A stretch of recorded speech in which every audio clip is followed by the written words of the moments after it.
It's a busy time for the White House. It is gearing up to host multiple American allies, and among them is a strange guest, Pakistan. Hours from now, Donald Trump will be hosting Prime Minister Shehbaz Sharif, and accompanying him will be Army Chief Asim Munir. What will be on the agenda at the White House, and what does it mean for India? Also on the show, the US Treasury has sanctioned multiple Indian nationals. We'll tell you why. At the UNGA, a former terrorist is making a splash. How is Syria's President al-Shara adjusting to life as a politician? Meanwhile, Trump continues to obsess over the broken escalator at the UN headquarters. He still believes it's a conspiracy. In Europe, Denmark is battling a mysterious drone challenge. In France, the national debt is ballooning. And in India, a big boost for the Air Force after Operation Sindoor. Also, what is moon rusting? All this and more lined up.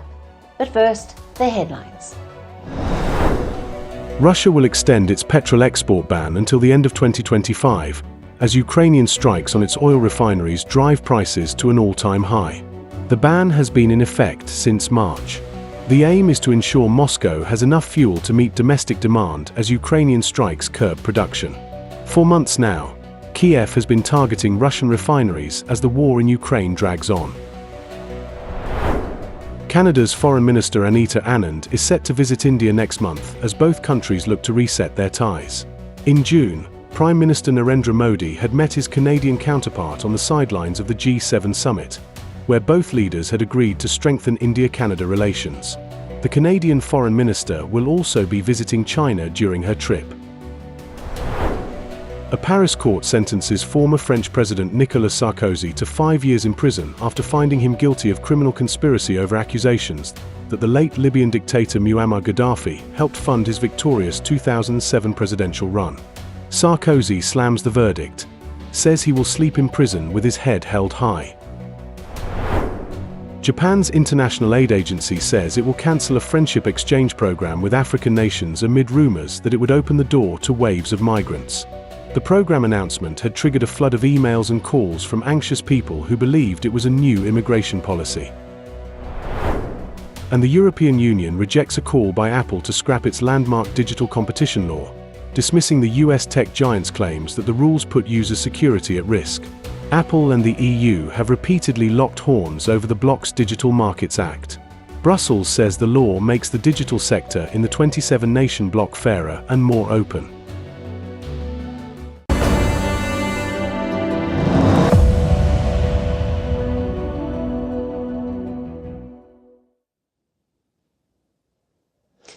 Donald Trump continues his Pakistan outreach. He's all set to host their Prime Minister at the White House.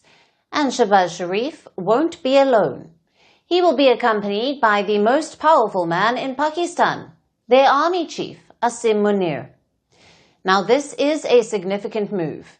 It signals Trump's commitment to Pakistan. The same Trump had tried to isolate Pakistan in his first term. He even cut off military aid to Islamabad. But now, Trump is rolling out the red carpet. The meeting is expected to happen later today. Such a sit-down is coming after a long time. The last time a Pakistani Prime Minister visited the White House was in 2019. That's when Trump hosted Imran Khan. And the Army Chief? Well, this will be his second trip to the White House. Field Marshal Munir was in Washington in June. Back then, Trump had hosted him for a private lunch. In fact, that meeting was unprecedented. It was the first time a US president had hosted a Pakistani army chief at the White House. 2 months later, Munir is back in the same building. The question is, what's on the agenda? It's mainly 4 issues. Number 1, US investments and debt relief. Pakistan has taken bailouts from the IMF, and the US is the biggest shareholder at the lender. So Islamabad needs US support. Also investments. Trump has signed a mineral deal with Pakistan. The plan is to explore oil and gas reserves in the country. Issue number 2 is security. Pakistan has waded into the West Asian theatre. Last week, they signed a mutual defense deal with Saudi Arabia, and that deal caught Washington off guard. Expect both sides to discuss that agreement today. Also, Pakistan will be betting on US military assistance, perhaps more US weapons or aid packages. The next is issue number 3, Trump's business interests in Pakistan. His family firm has signed a crypto deal with Islamabad. Since then, Pakistan has set up a Bitcoin reserve. Chances are that will also be discussed. And finally, regional issues. Trump has been seeking the return of an Afghan air base, Bagram. It's just north of Kabul. The Taliban has rejected Trump's demand, and the same Taliban has issues with Pakistan. Maybe Trump will try to find common ground there. But agenda aside, this meeting is all about the optics. Until last year, Pakistan-US ties were frozen. After the Afghan withdrawal, the US did not need Pakistan. In South Asia, their focus was on India. The last president, Joe Biden, did not even meet the Pakistani Prime Minister. But Trump has other plans. He has single-handedly revived Pakistan-US ties. The question is, what does this mean for India? And what is Pakistan's end goal? For Shehbaz Sharif, it's all about the symbolism. He wants to show that Pakistan is not isolated, and for that, he is on a bilateral spree. Look at all his meetings in New York, with the interim leader of Bangladesh, with the president of Sri Lanka, with the Crown Prince of Kuwait, with the Chancellor of Austria, with the chiefs of the World Bank and the IMF, and with the UN's climate envoy. All of these meetings are aimed at sending the same message, that Pakistan isn't isolated. In recent weeks, they have also played the Islamic card. Now, Pakistan has become more vocal on Gaza. They are portraying themselves as a defender of Muslim nations. Last week's Saudi pact was an example of that. Even this week, Pakistan was invited to Trump's Islamic conference. Sharif also met Trump on the sidelines of it. Which brings us to the second question. What does it mean for India? Well, this development won't surprise New Delhi. Things were already moving in this direction, but India will be looking at the outcomes of this meeting. Like maybe a security announcement or a military package, or even subtle mentions of India.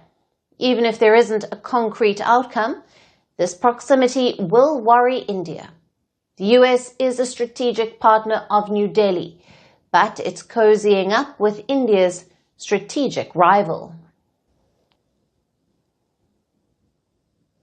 Now let's talk about the US-India relationship. It is suffering setback after setback. First with the tariffs, then came the H-1B visa shock. Now the US has sanctioned 2 Indian nationals. The US Treasury is behind this move. The Indian nationals are accused of producing counterfeit pills. These pills were laced with fentanyl. Now, fentanyl is a synthetic opioid. It is 50 times stronger than heroin, and it has driven America's deadly drug crisis. The sanctions are tough in nature. They block any assets these Indian nationals hold in the US, and American companies cannot do business with them. The fentanyl crisis is a big issue for the Americans. US officials say even a small dose of fentanyl can kill. That makes this a serious national security matter for Washington. But the timing of this move is equally significant. It comes at a delicate time for US-India ties. Now, top Indian ministers are visiting the US. They are trying to steady the relationship. Just weeks ago, the US imposed a 50% tariff on Indian goods. They blamed India's imports of Russian oil for this. New Delhi called the tariffs unfair and unjustified.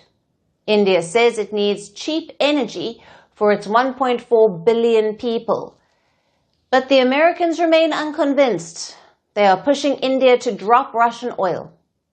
Consider what U.S. Energy Secretary Chris Wright said yesterday. He was speaking in New York. Wright urged India to stop buying Russian oil. He said India has many other options. Well, there's lots of oil exporters in the world. India doesn't need to buy Russian oil, right? India buys Russian oil because they can buy it for cheaper. Because nobody wants to buy Russian oil, so they have to sell it at a discount. India has decided to make the trade-off to buy cheaper oil and sort of look the other way, that's giving money to a guy who's murdering thousands of people every week.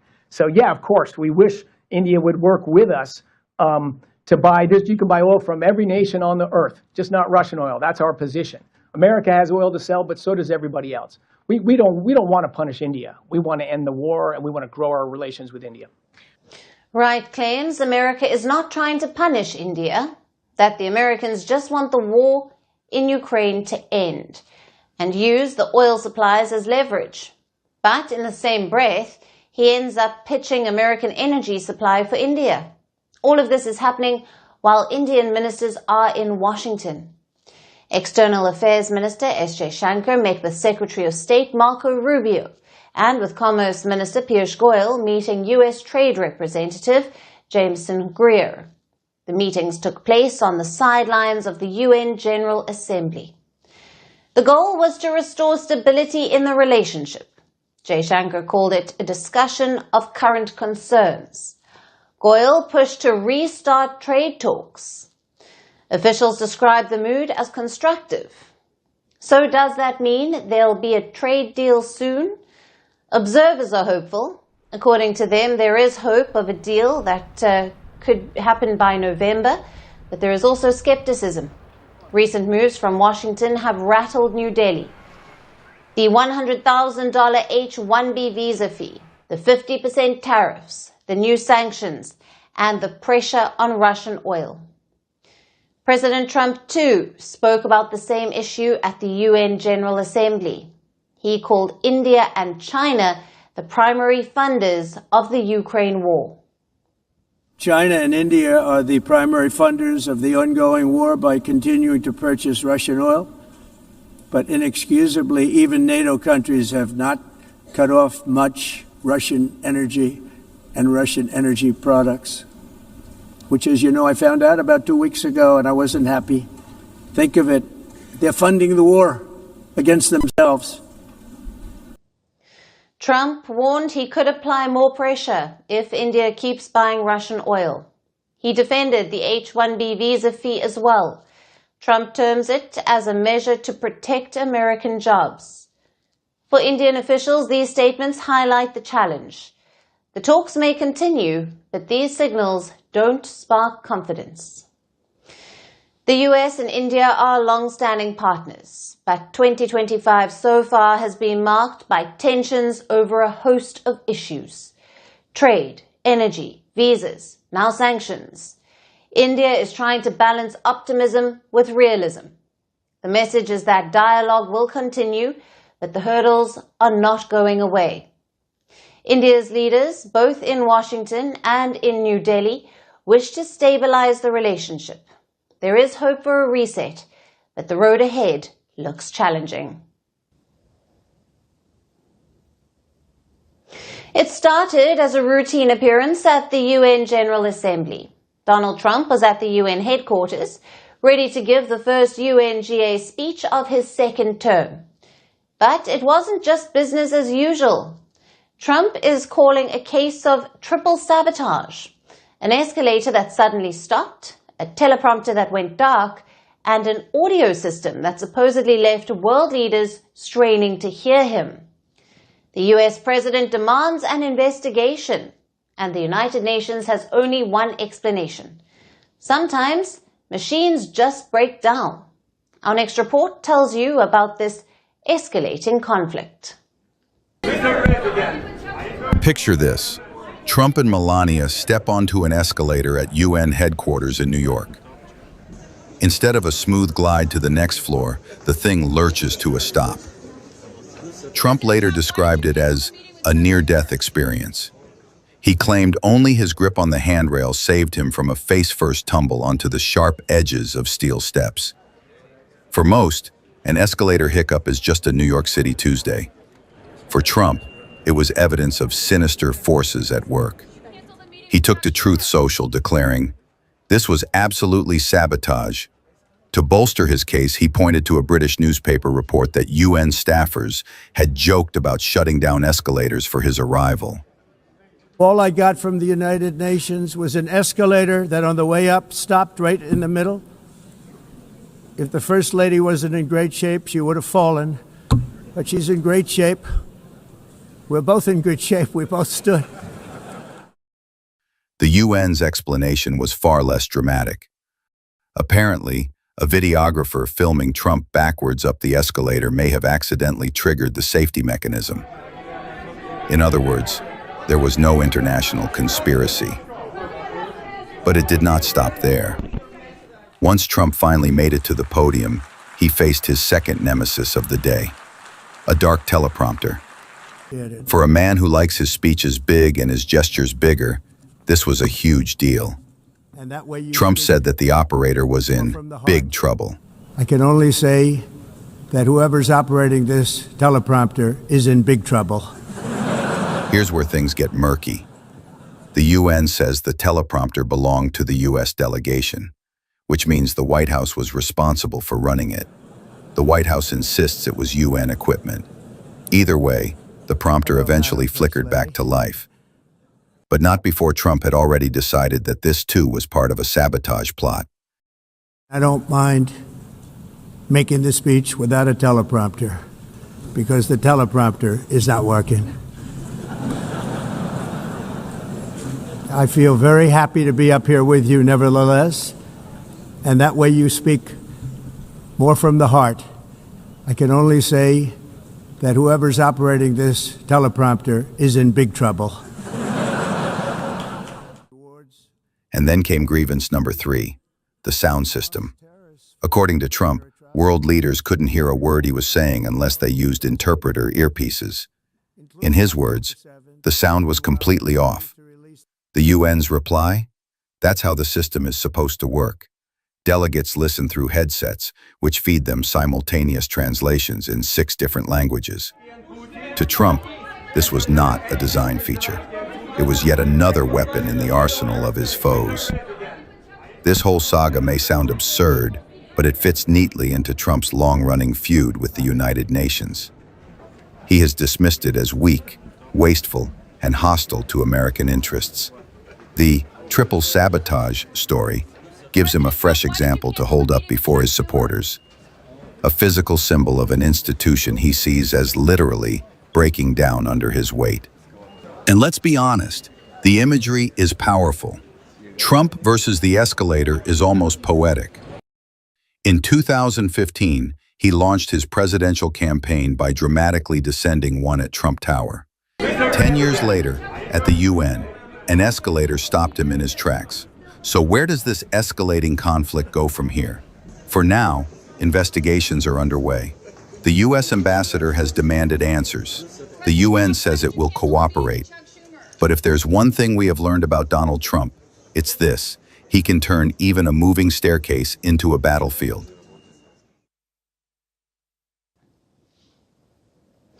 The UN General Assembly produces dozens of stories, of conflicts, of breakthroughs, and of deadlocks. This year, the big story is a transformation. Let me pull up a picture for you. Now, the man on the left is the president of Syria. His name is Ahmed al-Sharaa. Before ruling the country, he was a terrorist, a man who fought for al-Qaeda. Now, look at the person on the right interviewing him.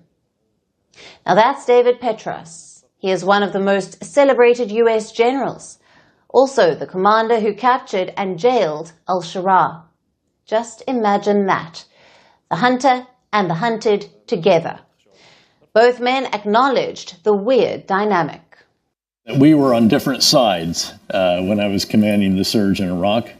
You were, of course, detained by U.S. forces for some 5 years, including, again, when I was the 4-star there.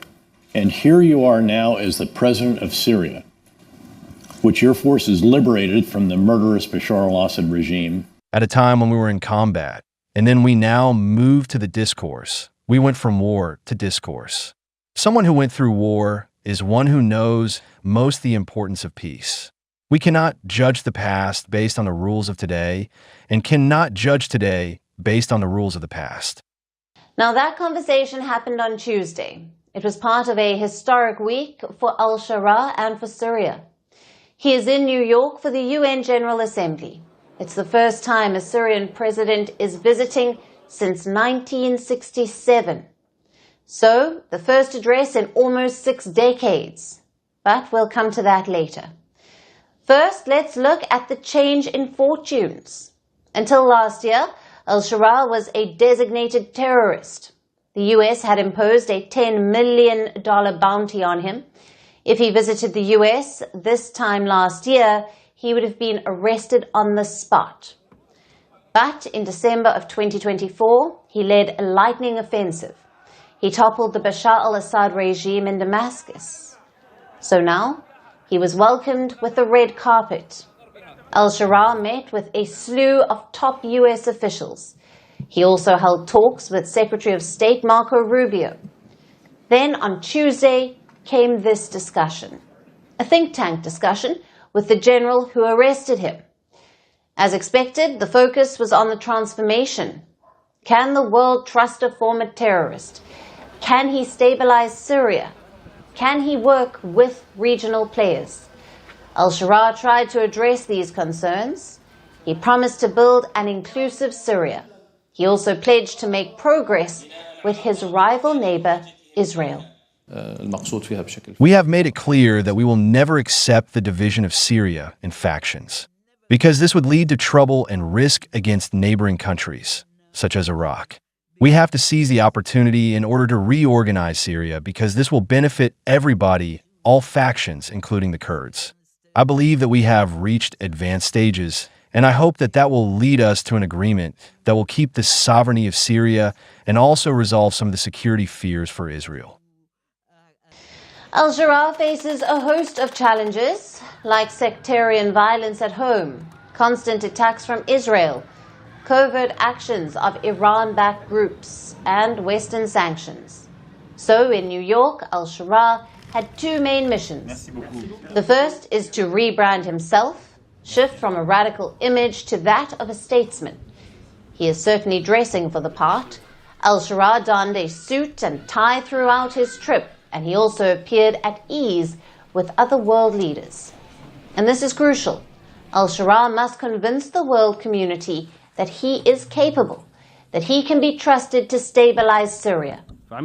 In his UNGA speech, he promised justice for victims of sectarian violence. Syrian state formed fact-finding committees, and it also gave the United Nations the permission to investigate, and it reached similar results with unprecedented transparency in Syria. I pledge to bring to justice all those whose hands were stained with the blood of innocents. Which brings us to his second mission. Al-Shara is hoping to lift sanctions on Syria. The US has already lifted most of them, but the most biting sanction is still in place. That's America's Caesar Act. This act imposed sanctions on the Syrian regime, and Trump alone cannot lift them. Any relief will have to be passed by the US Congress, but the lawmakers are split.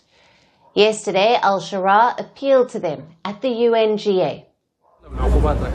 Most of the sanctions are being removed, but there's a Caesar law that was imposed on the previous regime. This law is related to the pictures of the prisoners. The law is related to the Congress, and most of the members are being directed to lift the sanctions. We are waiting to see the consequences. The speech itself was a big moment. It marked Syria's return to the world stage. That too after years of war and destruction. Back home in Syria, people gathered in public squares to hear the address.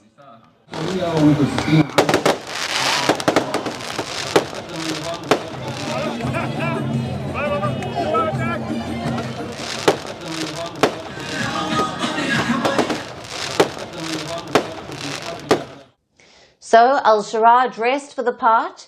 He also said all the right things in New York. But is he changing anything back home? Well, the initial reports are not encouraging. Just like Bashar al-Assad, al-Shara is being accused of cronyism. He has appointed 3 of his brothers and a brother-in-law to key positions. Plus, his foreign minister lives in al-Assad's palace. Not exactly a good look. Same with elections. Al-Shara has promised parliamentary polls in October, but it's unlikely to be free or fair. Political parties remain banned in Syria. Multiple opposition figures have been excluded. Only regime loyalists are being favoured. So while al-Shara enjoys the attention in New York, his people face the same challenges back home.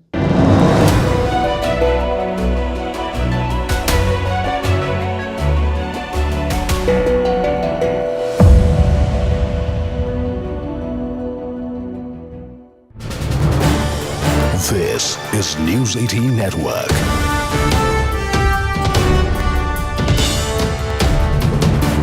India's largest news network. News on the broadcast, we're learning that the BCCI has now gone on to file a complaint against Haris Rauf and Sahibzada Farhan to the ICC. The Pakistan Cricket Board has also lodged a protest against Surya Kumar Yadav. India has filed an official complaint with the ICC against Pakistan cricketers Rauf and Farhan for their provocative gestures, remember, during the two sides Asia Cup Super 4 game last Sunday. The BCCI filed this complaint against the duo this Wednesday, and ICC is in receipt of that email. In fact, an ICC hearing is now expected to take place in the case of Sahibzada Farhan and Rauf, and they have gone on to, in fact, on their part, deny the allegations that have been put forth against them by India in writing. They might, we are told, have to appear before the ICC elite panel referee, that's Richie Richardson, for a hearing. My colleague Vineet Ramakrishnan is joining us on the broadcast. Vineet, this was something that had sent the internet into a tizzy. That entire gesture, the provocative gesture, particularly amid this ongoing debate of whether India should play Pakistan after Operation Sindoor and what had happened in Pahalgam. And that gesture really added a lot of fuel to the fire. So the fact that now there is a complaint with the ICC, there's also a response by the two Pakistani players in writing denying all these allegations. Which way is this headed? And when are they supposed to be appearing before the elite committee? Well, ever since those gestures were made by the Pakistan players, be it Haris Rauf or Sahibzada Farhan, this was coming. It was brewing that a complaint would be filed because these were provocative gestures. The ICC Code of Conduct would come into play. About the hearing, it would be soon enough. We are hearing that the BCCI had filed this complaint. So hearing could be before the final itself. Would they, both Haris Rauf and Sahibzada Farhan, if they go ahead and say they have not done anything wrong, it was not provocative, then the hearing would happen. If they, accept the charges, then there would be some demerit points, there would be some sanctions onto them. Hearing may not happen. But what we are hearing is that both these players and the PCB would be denying those charges, that it was not provocative, it was not outside of the ICC Code of Conduct. So the hearing most likely would happen before the final itself. This week itself is what we are hearing. But on the flip side, what we are also hearing is that PCB have did a counter here as well, and they have gone ahead and put a complaint to the ICC against Surya Kumar Yadav, stating that... Yes, what is that all about? Yeah. Yeah, please go ahead, Vineet. What is that complaint by the Pakistan Cricket Board against Yadav all about? Well, it doesn't hold any water because the complaint is based on the fact that Surya Kumar Yadav, after the post-match after the match, during the post-match presentation in the first game, dedicated the win to the Pahalgam attack victims, and then again in the post-match presentation also he reiterated that the win is dedicated to the Indian Army. So we are hearing is that PCB has countered this and put a complaint to the ICC saying that this was a political statement and it breaches the ICC Code of Conduct. But then again, the complaint itself may not hold water because it's been more than 7 days, and if you have to put in a complaint, it should be within that window of 7 days. So we are not really sure that even the PCB's complaint would hold water in this regard. But then again, it's very clear-cut kind of a retaliation. If India had went ahead and complained about Pakistan, Pakistan had to do something, PCB had to do something. So it was kind of retaliation there as well. And the third aspect, Right, Vineet, in your experience, which way do you see this headed? It can't be a war of complaints, because here you're likely very rightfully putting across how they've taken these good amount of 7 days to just put out any complaint as a counter to the complaint that India has put. But these are the visuals that speak for themselves, and this was something that got the entire nation talking. In fact, the entire world, the global community talking. This gesture is a very, very provocative gesture. What political statements are they even talking about? We all know what had happened between India and Pakistan. Well, of course, look, that is the whole point. It's definitely a grey area. The code of conduct is definitely a grey area. And this celebration by Sahibzada Farhan, okay, if you look at it, from the point of view of the visuals, the gun celebration has been done by many other cricketers. But it is the context in which, the political scenario, the scenario in which he chose to do it. And he himself, Sahibzada Farhan, was asked about this during one of the post-match press conferences. He said that, it was not something that he had planned, and it happened on the heat of the moment. Well, to put that out, that kind of a celebration, especially during the political scenario against India, it has to be deliberate, and it was political in nature. Everybody knows it. Now it is up to the panel to see that it was political enough to give sanctions on them. While Pakistan would stand by their players and they say, it was nothing political, and they'll try to deflect the issue, saying that, okay, if this is political, what of Surya Kumar Yadav's statement there? But there are two different things. It was a statement. Those kind of statements are always there, but these kind of actions during the field, in the middle, towards directed at Indian fans, directed at the Indian players, even Haris Rauf with his taunt of that plane crash, everything was, again, looks very provocative. But as I said, it's always a grey area. There could be sanctions, there could be hearings, but always a grey area. But clearly what Pakistan did is a provocation at its best, and not just Pakistan. On Wednesday, PCB chief himself, the Mohsin Naqvi, who's also the Asian Cricket Council president, PCB chief, and the Interior Minister of Pakistan, put out a shameless tweet as well of Cristiano Ronaldo's celebration akin to this plane crash dive kind of a thing. He put that on his Twitter. I mean, this is the ACC chief, the PCB president that you're talking about. So again, it's not just the players also, it is Naqvi. That's how low it can go down to. Show it on...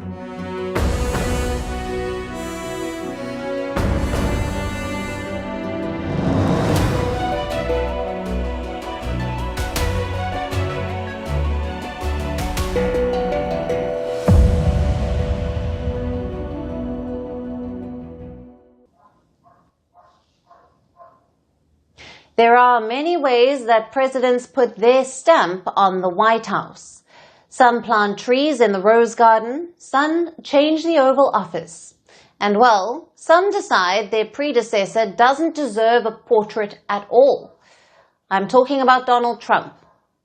The White House has unveiled a presidential walk of fame. It contains portraits of all previous US presidents. But in place of Joe Biden's portrait, there's a picture of an auto pen. Why is that? And what is Trump trying to signal with this move? Our next report tells you. Think of it as Mount Rushmore meets a hotel corridor. Black and white portraits of every commander-in-chief, each in an ornate gold frame, all lined up neatly along the walkway. This is Donald Trump's new presidential walk of fame outside the West Wing colonnade. Every president is there except Joe Biden. Instead of Biden's face, Trump put up a photograph of an auto pen machine. This is a device that presidents sometimes use to sign documents. Trump has long been obsessed with Biden's supposed overuse of the auto pen. Usually you have a pen to give out to everybody around you. He claims that Biden's aides used it to sneakily sign pardons and executive orders, all without the 46th U.S. president's knowledge. Why? Because Trump believes Biden was not mentally sharp. And if you look at the polling data... So using the auto pen means that he wasn't really in charge. It was his aides that were taking all the calls in his name. A lot of money on crime, and we're In June, Trump called for an investigation into Biden and his inner circle. He accused them of covering up what he described as Biden's serious cognitive decline. Trump had even hinted earlier that Biden might be left out of his newly curated presidential gallery. Now, no U.S. president has done something of this level. U.S. presidents might squabble, feud, and roll their eyes at each other's legacies. But the tradition of displaying portraits is one of the last unwritten rules of Washington civility. Even Richard Nixon, who resigned in disgrace, got his photo on the wall. The closest precedent was when Trump, in his first term, had Barack Obama's portrait relocated out of sight. But outright replacing a successor's portrait with a piece of office equipment? That's a new one. And it is not just the Presidential Walk of Fame. Since resuming office, Donald Trump is on a redecoration spree. The U.S. president added gold flourishes to the Oval Office walls. He installed massive flagpoles on the lawn. The Rose Garden was paved with marble patio stone, turning it into a Mar-a-Lago-style event space. Construction is underway on a large new ballroom. The cost is estimated to be $200 million, and it will be borne by Donald Trump and several anonymous private donors. Taken together, it feels less like 1600 Pennsylvania Avenue and more like a Trump hotel lobby. But this new portrait raises a few questions. Is it a bold statement about legitimacy or just plain pettiness? Critics say it is Trump rewriting history on the walls of the White House, turning a tradition of respect into a running gag. Supporters insist it's symbolic truth-telling, a reminder that Biden never really ran the show. Either way, the autopin portrait isn't just decor. It's another chapter in Trump's refusal to accept his 2020 loss, a grievance that he has now framed in gold.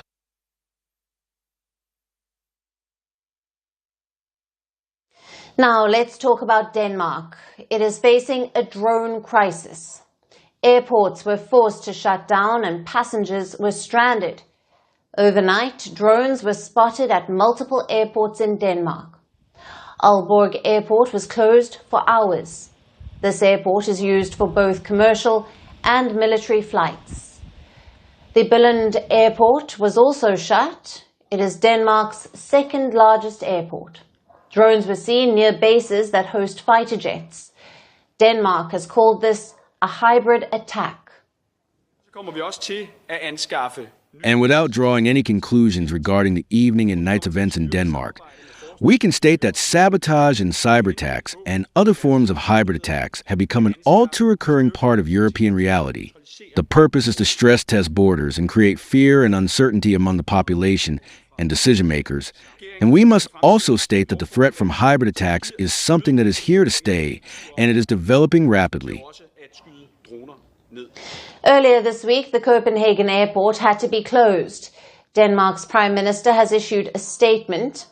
Her name is Mette Frederiksen. She called it the most serious attack so far on Danish infrastructure. Local authorities claim this was a systematic operation. The navigation was precise and multiple locations were targeted at the same time. Denmark's defense minister called it the work of a professional actor. So, who launched these drones? Denmark has not named a suspect, but Prime Minister Frederiksen doesn't rule out Russia. What was the aim of this operation? Now, Denmark's justice minister said the goal was clear: to sow fear, to divide society, and to test Europe's defenses. Denmark has good reasons to be suspicious of Russia. A wider pattern is emerging. In recent weeks, the Russian aircraft have entered NATO airspace. Poland, Estonia, and Romania have all reported incursions. Estonia says 3 Russian MiG-31 jets entered its skies. This happened last Friday. The planes were there for 12 minutes. Earlier this month, Poland faced swarms of drones. In all, there were 20 Russian drones. NATO fighters shot them down. UK and Poland have vowed to confront Russian aircraft. Their leaders made statements at the UN, where Estonia presented radar evidence and close-up photos of Russian jets. Estonia's foreign minister said the planes were carrying missiles and were combat ready. These breaches have rattled Europe. Fears are growing that Moscow is testing NATO. What is Russia's response? Moscow has issued a denial. If one makes those unfounded accusations, and they continue doing it, such statements cannot be taken seriously. We hear those unfounded accusations very often. Maybe a side that holds a serious and responsible position should not make such statements time and time again. The response from European leaders has been sharp. Poland's foreign minister has issued a warning. He says if another missile or jet enters, it could be shot down. The message is clear. NATO leaders are prepared to deliver a tougher response. President Trump has weighed in as well. He was asked about the issue when he met with Ukraine's President Volodymyr Zelensky. And Trump said NATO should shoot down Russian aircraft if they enter their airspace. Do you think that NATO countries should shoot down Russian aircraft if they enter their airspace? Yes, I do. However, NATO Secretary General Mark Rutte was more cautious. He said each incident must be assessed based on intent and risk. The divide shows how complex this crisis is. Drones in Denmark are not just a local issue. They fit a pattern of hybrid warfare. Russia has been accused of cyber attacks, espionage, and election meddling. Now drones and jet incursions are testing NATO's defenses. Denmark is even considering invoking NATO's Article 4. Now, what is Article 4? If Article 4 is invoked, NATO members meet for formal consultations on a security threat. Poland used the same clause after drone attacks this month, so Denmark could go down the same path. But how far will NATO go? Will it begin shooting drones out of the sky? That move is full of risk. Any such escalation could trigger a direct clash with Russia, and not every NATO member is ready for that kind of confrontation. When the world thinks of France, it thinks of Paris, of the Eiffel Tower, of culture, wine and cuisine. But today, France is making headlines for something very different. Its national debt. It has reached a record 3.4 trillion euros. That's about $4 trillion US dollars. This is unprecedented in the country's history. And it raises a big question. What does this mean for France's future? Tonight, we break it all down for you. So what exactly is national debt? Now, put simply, it's the money a government owes. When a country spends more than it earns in taxes, that creates a deficit, meaning the gap between what comes in and what goes out. So to cover that gap, the government borrows money. And when this happens year after year, the debt mountain grows. France has been doing this for decades. It has not balanced a budget since 1973. It has always spent more than it earned in taxes. Now, if you're wondering why, here's the story. For years, France spent heavily on its welfare systems, meaning it spent on pensions for retired people, on salaries for public workers, and on healthcare and social benefits. All of this costs a lot, but through the years it seemed affordable. Borrowing was cheap because the interest rates were close to zero, and the economy was growing, which meant more taxes coming in. So the government was able to manage, but that was then. Let's fast forward to recent years. The pandemic arrived. The government spent big to keep businesses afloat and to protect jobs. Just as it recovered, Russia cut off natural gas supplies in 2022. Energy costs spiked. Once again, the government stepped in. But this time, borrowing was no longer cheap. Global interest rates had risen, and France's debt pile grew even higher. Right now, France owes 115.6% of its GDP. That's the gross domestic product. It's the value of everything a country produces in a year. By European Union rules, the debt should stay under 60% of GDP. France is nearly double that. Now let's see how it compares with other nations. Greece is worst in Europe. Its debt is at 152% of GDP. Italy is next. Its debt is at 138%. And France is third. And outside Europe, the US debt stands at 119%. But here's the difference. The US has the dollar. It is the world's main currency. It makes borrowing much easier. But France does not have that advantage. So this leaves us with a question. What does this mean for France? It means that more money will now go just to pay interest. Interest is like the extra charge you pay when you borrow money. The cost of servicing France's debt this year is estimated 67 billion euros. That's roughly 79 billion US dollars. To put it simply, more taxpayer money is going to creditors and less is left for schools or hospitals. And this is expected to create more pressure for France's new Prime Minister. Sébastien Lecornu took office only days ago. He stepped in after François Bayrou lost a confidence vote. Now, Bayrou had tried to push through austerity measures to cut the debt. Austerity means reducing government spending to balance the books. But his plan proved unpopular. Parliament rejected him, and he was forced out after just 9 months. Lecornu is trying to take a different approach. He has promised to drop the holiday cuts, but his challenge is huge. He has to present a new budget to Parliament by October, and he has no clear majority to get it passed. Meanwhile, outside Parliament, the pressure is even greater. Hundreds of thousands have protested against government's austerity measures. They have put the government on notice. So a dilemma has now emerged for France. Markets want reforms to cut debt. Voters want to protect their benefits. For now, France is not in a full-blown crisis, but the pressure is clearly building.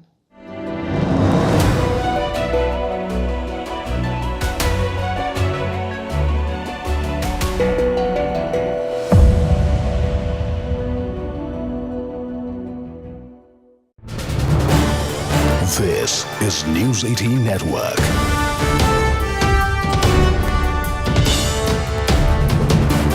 India's largest news network. News on the broadcast, we're learning that the BCCI has now gone on to file a complaint against Haris Rauf and Sahibzada Farhan to the ICC. The Pakistan Cricket Board has also lodged a protest against Surya Kumar Yadav. India has filed an official complaint with the ICC against Pakistan cricketers Rauf and Farhan for their provocative gestures, remember, during the two sides Asia Cup Super 4 game last Sunday. The BCCI filed this complaint against the duo this Wednesday, and ICC is in receipt of that email. In fact, an ICC hearing is now expected to take place in the case of Sahibzada Farhan and Rauf, and they have gone on to, in fact, on their part, deny the allegations that have been put forth against them by India in writing. They might, we are told, have to appear before the ICC elite panel referee, that's Richie Richardson, for a hearing. My colleague Vineet Ramakrishnan is joining us on the broadcast. Vineet, this was something that had sent the internet into a tizzy. That entire gesture, the provocative gesture, particularly amid this ongoing debate of whether India should play Pakistan after Operation Sindoor and what had happened in Pahalgam. And that gesture really added a lot of fuel to the fire. So the fact that now there is a complaint with the ICC, there's also a response by the two Pakistani players in writing denying all these allegations. Which way is this headed? And when are they supposed to be appearing before the elite committee? Well, ever since those gestures were made by the Pakistan players, be it Haris Rauf or Sahibzada Farhan, this was coming. It was brewing that a complaint would be filed because these were provocative gestures. The ICC Code of Conduct would come into play. About the hearing, it would be soon enough. We are hearing that the BCCI had filed this complaint. So hearing could be before the final itself. Would they... Both Haris Rauf and Sahibzada Farhan, if they go ahead and say they had not done anything wrong, it was not provocative, then the hearing would happen. If they, accept the charges, then there would be some demerit points, there would be some sanctions onto them. Hearing may not happen. But what we are hearing is that both these players and the PCB would be denying those charges, that it was not provocative, it was not outside of the ICC Code of Conduct. So the hearing most likely would happen before the final itself. This week itself is what we are hearing. But on the flip side, what we are also hearing is that PCB have did a counter here as well, and they have gone ahead and put a complaint to the ICC against Surya Kumar Yadav, stating that... Yes, what is that all about? Yeah. Yeah. Yeah, please go ahead, Vineet. What is that complaint by the Pakistan Cricket Board against Yadav all about?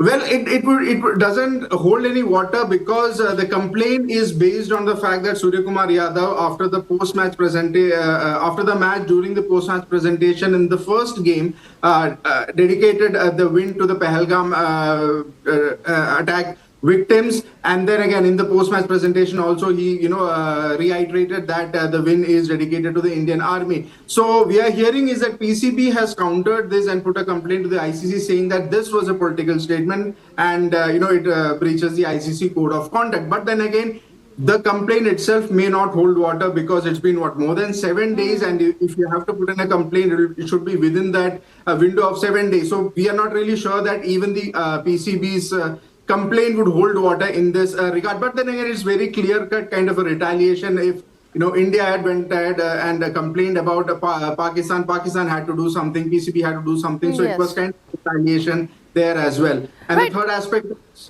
Right, Vineet, in your experience, which way do you see this headed? It can't be a war of complaints, because here you're likely very rightfully putting across how they've taken these good amount of 7 days to just put out any complaint as a counter to the complaint that India has put. But these are the visuals that speak for themselves, and this was something that got the entire nation talking. In fact, the entire world, the global community talking. This gesture is a very, very provocative gesture. What political statements are they even talking about? We all know what had happened between India and Pakistan.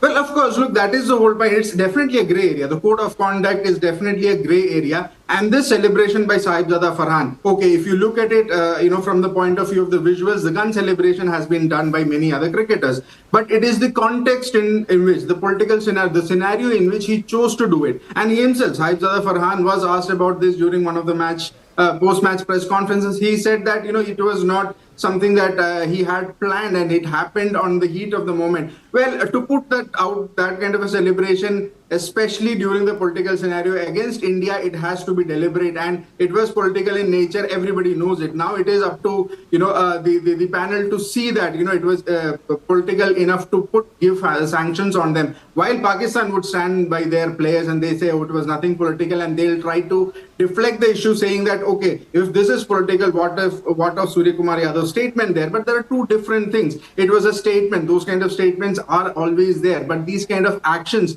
during the field, in the middle, towards directed at Indian fans, directed at the Indian players, even Haris Rauf with his taunt of that plane crash, everything was, again, looks very provocative. But as I said, it's always a grey area. There could be sanctions, there could be hearings, but always a grey area. But clearly what Pakistan did is a provocation at its best, and not just Pakistan. On Wednesday, PCB